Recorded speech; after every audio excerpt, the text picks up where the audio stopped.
Nelly Furtado nasceu para o mundo na virada do ano 2000 para 2001, quando o single I Like a Bird caiu nas graças do mundo inteiro. A música entrou na lista das mais bem-sucedidas de 2001 em países como Estados Unidos, Reino Unido, Austrália e Canadá. Apesar de todo o sucesso e aclamação da crítica, que lhe rendeu o Grammy de melhor vocal pop, sua assinatura no mundo foi deixada em 2006 com o álbum Lose, de onde saíram hits como Promiscuous, Manira e Say Right. O disco vendeu 12 milhões de cópias no mundo inteiro, mas o que aconteceu no meio do caminho para o seu mais recente álbum, The Ride, lançado em 2017, ter vendido apenas 1.800 cópias no seu lançamento?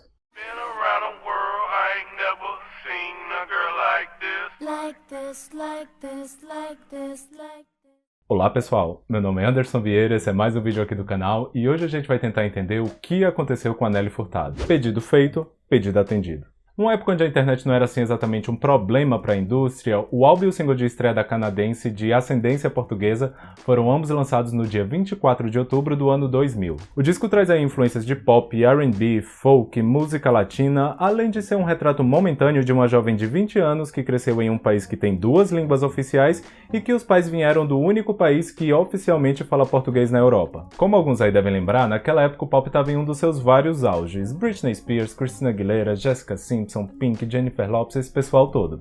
Porém, além da questão étnica, a Nelly ainda tinha uma proposta muito diferente delas. Ela foi o que a Billie Eilish está sendo nesse momento e o que a Lorde foi em 2013, a contraproposta do pop. Tanto que se a gente for lembrar das divas pop do início da década passada, que na época nem eram chamadas assim, o termo diva foi sendo aí ressignificado ao longo dos anos, vocês podem ver que tinha um certo grupinho das que fazia o movimento acontecer e a Nelly meio que ficava ali do outro lado. Eu acho que eu já falei por aqui que quando você faz parte de um grupo, é teoricamente mais fácil você ascender por conta dos links que as pessoas fazem. Naquela época mesmo, se você conhecesse uma, você conhecia todas as outras de tabela. Porém, quando você consegue se destacar indo pelo caminho contrário, o impacto é muito maior. Tanto que o álbum de estreia da Nelly vendeu aí 9 milhões de cópias no mundo inteiro, rendeu 4 indicações ao Grammy, da qual ela venceu uma, e despontou ela ali como uma das maiores apostas da música da virada do milênio.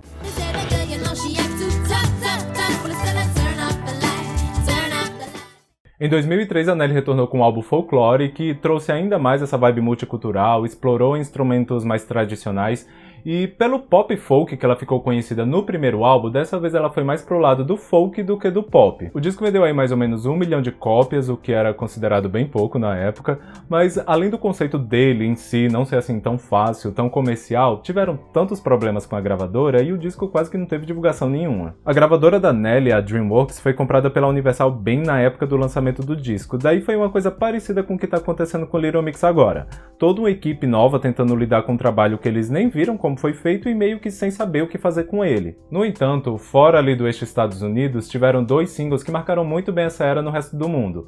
Alguém aí lembra de Try ou Força?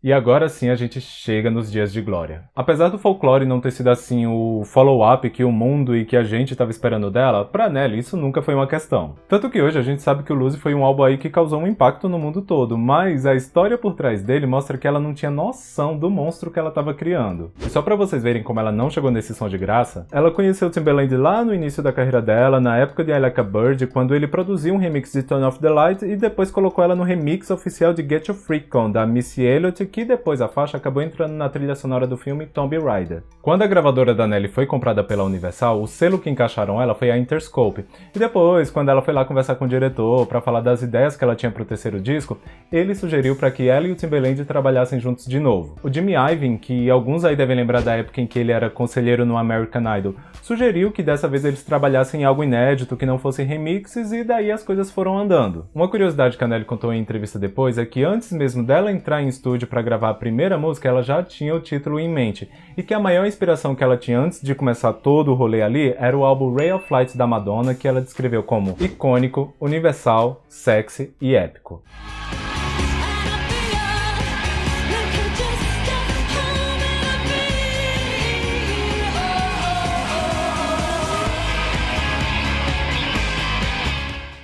Daí ok, os dois se encontraram em Miami e o processo de gravação do álbum começou. Só que nessa época a Nelly tinha acabado de ter a filha dela, então vocês já imaginam aí que os horários não eram os mais fáceis. Ela basicamente passava o dia sendo mãe e à noite que ia pro estúdio. Uma outra coisa que ela contou em entrevista é que na época ela e o Timbaland estavam escutando muito a banda Bloc Party, e era nessa vibe meio garage rock que as músicas estavam sendo gravadas.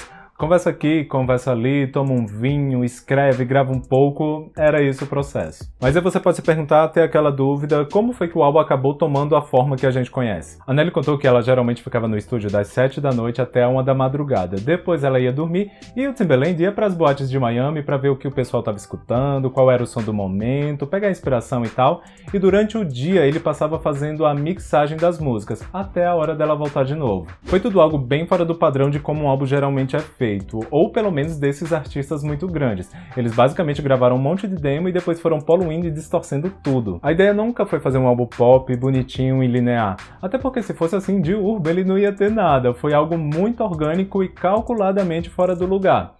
E o bom é que falando assim, me veio o blackout da Britney na cabeça agora.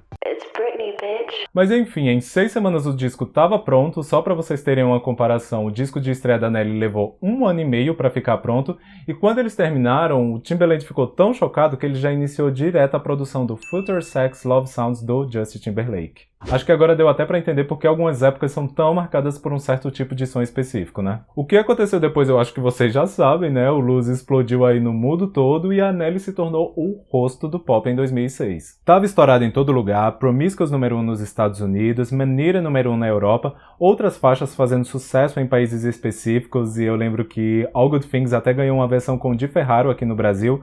O disco teve 8 singles, incluindo o que talvez tenha sido o maior de todos eles, Say Right.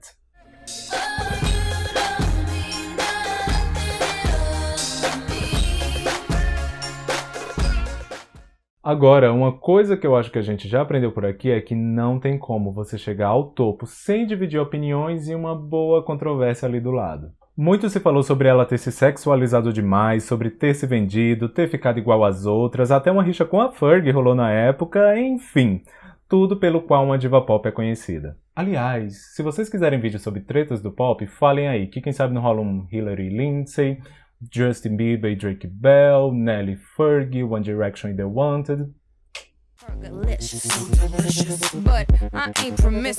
Mas bom, o Lose vendeu aí 12 milhões de cópias mundialmente, vários hits platinados, etc e tal, mas vocês lembram como ele foi feito? Qual era a ideia? Qual era o conceito? Por que ela só gravava à noite? A Nelly não estava esperando que ele fosse ser o sucesso que foi e ela também não estava preparada para bancar o que uma fama daquele tamanho pedia em troca. Eu acho que até durante a divulgação do disco na mídia ela conseguiu dar de conta bem em programas de TV, premiações, essas coisas, mas sustentar aquela pose de popstar midiática que ela adquiriu foi um peso muito grande para ela. Ela contou que chegou uma hora que ela estava tão exausta que em um dos shows da Lose Tour ela entrou chorando no palco durante as 2 primeiras músicas. Quando ela estava de folga e voltava para casa dela em LA, ela passava o dia inteiro deitada pensando em como ela era uma fraude. E nesses casos de colapso, um dos maiores problemas é que a gente, o público, não faz ideia do que está acontecendo, né? A gente só sabe julgar, porque tipo, em 2010, quando ela ainda estava teoricamente divulgando Lose, ela veio fazer um show aqui em São Paulo e no setlist não tinha mais Promiscuous, ela ali já estava tentando se desvincular daquela imagem de popstar fodona. Mas o que é que a gente pensa nesses casos?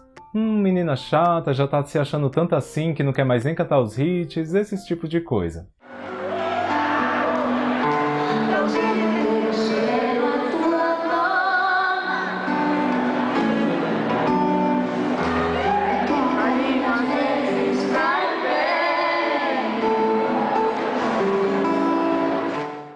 Imediatamente após o Lose, a Nelly foi dando passo após passo para se desvincular daquela imagem que ela conquistou e que o público também cobrava muito dela. Em 2008, ela fez uma parceria com James Morrison em Broke Strings, que apesar de ter sido um grande sucesso, já não tinha mais nada a ver com aquele apelo sexy. Em 2009, ela lançou um álbum apenas em espanhol e que, apesar de não ter tido grandes hits, o Me Plan surfou um pouco ali nos resquícios de popularidade do Lose e acabou vendendo razoavelmente bem. O disco também foi muito bem aceito pela crítica, tanto que acabou ganhando o Grammy Latino de melhor álbum pop. For the last time, it's the last chance to feel again. Mas o que talvez a gente possa chamar assim de tentativa dela de voltar pro mainstream só aconteceu em 2012 com o álbum The Spirit Undistractable. E eu só falo assim tentativa porque foi o primeiro álbum em inglês dela desde o Lose, já tinha se passado aí 6 anos, mas a sonoridade mesma não me parecia nada assim muito comercial, quero voltar a fazer sucesso.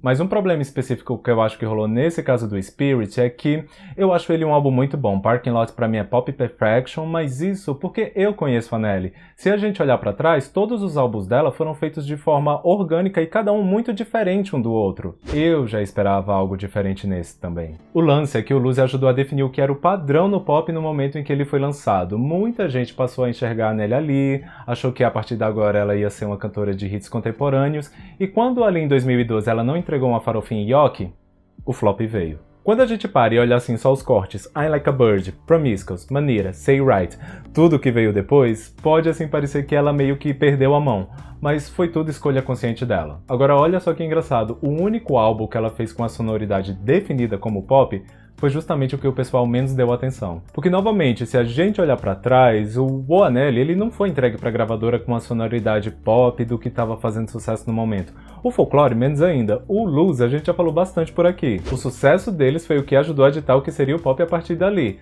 Mas o The Rise, você escuta e você já diz, pop. Me lembra Carly Rae Jepsen, Charli XCX, esse pessoal todo. E eu acho que se a gente for olhar hoje, ele ainda não deve ter batido nem 5.000 cópias. Lógico que tem várias outras coisas que influenciam aí também. O nome dela já não estava mais tão em alta quando saiu.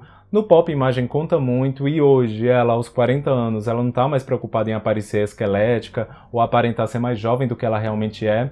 Mal tiveram singles. E até a capa do disco mesmo, lembra algo mais conceitual ou indie. Então, tudo isso eu acho que acabou fazendo com que até quem já conhecesse ela nem quisesse dar uma chance. Porém, novamente, eu tenho quase certeza que ela fez tudo isso de forma consciente. Ela já chegou ao topo máximo do pop, ela viu como as coisas funcionam lá. E, principalmente, o que você precisa sacrificar em troca para poder se manter.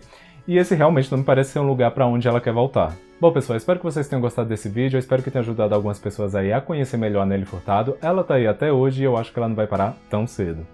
Não vai sair daqui sem deixar um like, se inscrever se ainda não é inscrito, compartilhar aí com o pessoal aquele esqueminha, beleza? Por hoje é isso e vamos nessa!